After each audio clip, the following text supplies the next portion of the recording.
திருக்குளத்திலே பாலாவி புதிய தீர்த்தத்தை கொண்டு வந்து அந்த மகாலிங்க பெருமானுக்கு அபிஷேகம் செய்வார்கள்.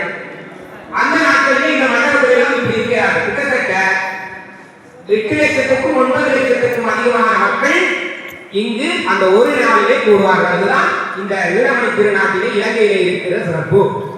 எங்களுடைய திருக்கேதீஸ்வரம் @org.lk என்னுடைய வெத்தரத்தினூடாக பார்த்தீங்கன்னா அந்த 8 லட்சம் பேர் நடமாடுவதெல்லாம் அதில் பார்க்கலாம். அது கிட்டத்தட்ட இந்த இடத்துக்கு பின்பக்கமாக ஒரு கிழங்கு இருக்கிறது. அந்த கிழங்கிலே தான் 300 வருஷம் அந்த பெருமான் போர்த்துகீசியர் உண்டாங்கிற ஆங்கிலேயர் காலத்திலே இடிமாடுகளுக்கு மத்தியிலே அவர்களுடைய அந்த சிலைகளுக்கு மத்தியிலே அந்த மகாலிங்க பெருமான் நிலத்துக்கடியிலே ஆறுமுகநாதர் அவர்களுடைய அந்த தேவார திருக்குறிப்புகளை எல்லாம் எடுத்து அந்த மகாலிங்க பெருமானை அகழ்வாராய்ச்சி செய்வது எடுத்த மகாலிங்க பெருமான் நாளைக்கு நீங்க பின்னுக்கு பார்க்கக்கூடியது. நீங்கள் எல்லாம் கதைச்சி அவர்களுடைய பேசி எல்லாம் செய்யலாம். அப்படி இருக்க மகாலிங்க பெருமான் இருக்கிறார். கிட்டத்தட்ட மேகத்தேவருடைய வருகை அது எங்க எல்லாரும் விட்டுருக்கு. முகலாய ஆட்சி காலத்துல காசி விஸ்வநாதர் உட்பட எல்லா இடங்களிலையும் அந்த ஆக்கிரமிப்புகள் இருக்கிறது. ஆனா இங்க இந்த ஆலயத்தை போர்த்துகீசியர் உள்ளாங்க ஆங்கிலேயர் காலத்துக்கால வந்தவர்கள் எல்லாம் விடுத்து இந்த கருங்கல் திருப்பணி கோட்டையை கொண்டு போய் இந்த கருங்கல் எல்லாம் காரணங்கள்ல சிவன் அந்த கடற்கோட்டைக்கு இந்த கருங்கலை பயன்படுத்தி இருக்கிறார்கள். அப்படி இருக்கப்பட்ட ஆலயம் ஒரு பாடல் பெற்ற திருத்தலம் பஞ்ச ஈஸ்வரங்கள் ஒன்று.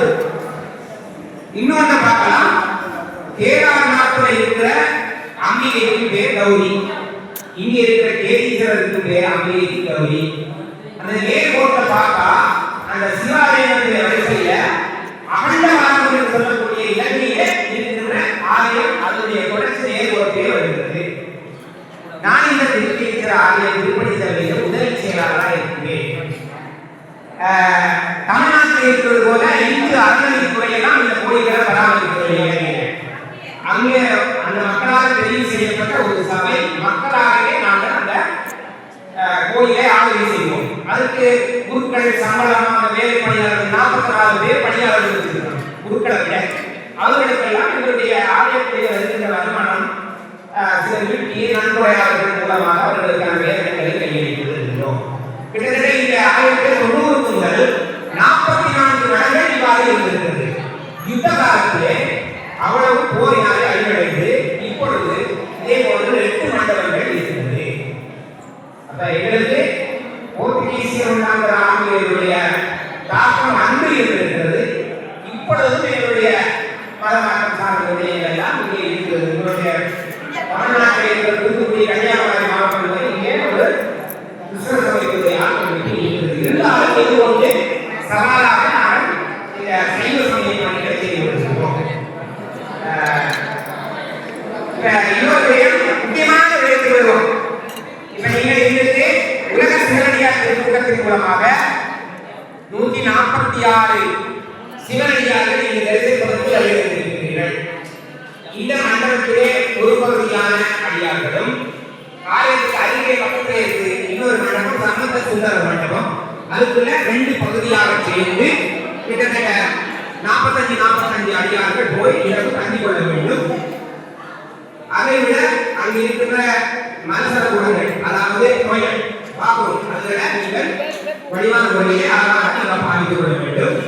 அதே மாதிரி இங்கு இருக்கின்ற அடியவர்களும் கூடுதலாக பாத்ரூமை பயன்படுத்த வேண்டும். வெளியாக போறது அல்லது பாத்ரூம்களுக்கு வெளியாக எல்லா இடமும் சிசிடிவி கேமரா போட்டிருக்கு. அதனால குறைந்த அளவு எல்லாரும் இருந்தாலும் எல்லாருமே பாத்ரூம் குளிக்கிறதுக்கான இதுகள் எல்லாத்தையும் நீங்கள் முழுமையாக நீங்கள் பயன்படுத்தி இல்லாமல் திருக்கேதீஸ்வர பெருமானுடைய திருவருள் உங்களுக்கு பயன்படுமாக கிடைக்க வேண்டும். நீங்கள் வந்த தரிசனம் குறைவாக நிறைவேற வேண்டும். எல்லோருக்கும் எம்பெருமான் அடித்தல் காத்தல் அடித்தல் அறுவர் மறைத்தல் எல்லாவற்றையும் செய்து வரக்கூடிய ஈசன் உலகத்தினுடைய கந்தா போர்களை எல்லாம் மறைத்து காத்து ரசிக்கின்ற பெருமானை நீங்கள் தரிசித்து வந்திருக்கிறீர்கள். எனவே உங்கள் எல்லோருக்கும் அனைவருடைய திருவருளும் ஒருவரும் பரிபூர்ணமாக கிடைத்து பிரார்த்தித்து வாழ்வோம். நன்றி, வணக்கம்.